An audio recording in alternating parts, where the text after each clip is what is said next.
Siin on nüüd, noh, vaata need koerad on nii erinevad. Tema on nüüd sellise hästi temperamentne ja hästi kiire ja noh, suht agressiivne. Aga ei, ta kallale ei tule, arva seda rohkem. Istu.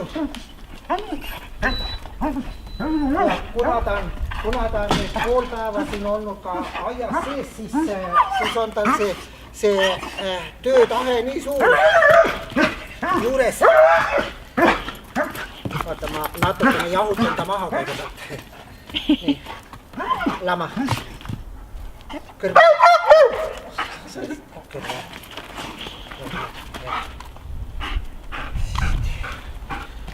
Tubli. Et see on nüüd tööliini Malinois. Belgia lambakoer Malinois.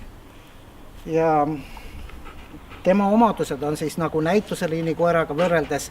Ühesõnaga, näituseliinil pannakse põhirõhk sellele, et ta oleks hästi ilus ja hea välja näeks, aga tööliini koer peab olema, et ta on hästi kiire, tegus, täpne oma olemuselt, nagu see siin praegu on, eks ju, et ta tahab inimesega hästi tugevalt tööd koos teha ja see on lama. Kuidas juhtus, et sa sattusid temaga just selle jälje peale? Ega ma ei teegi ainult jälge, tegelikult ma tegelen ka IPO-ga. IPO on see spordiala, kus kohas on siis kolmest alast koosnev võistlused.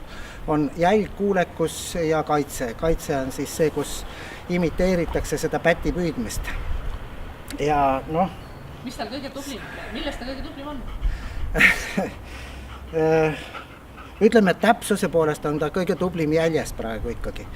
Aga see võistlus, kus ma nüüd käisin seal maailmameistrivõistlustel, see oli nüüd jäljekoerte võistlus, kus on 1800 sammu on see jälg pikk, seal on 5 täisnurka ja 2 teravnurka ja 7 eset ja siis kaared ja koer peab nüüd ajama seda jälge täpselt seda mööda, mis ta ei tohi pead kõrvale keerata, ta ei tohi üles vahtida, ühesõnaga peab, ja esemeid peab näitama niimoodi, et see ese jääks siia täpselt talle siia 2 käpa vahele.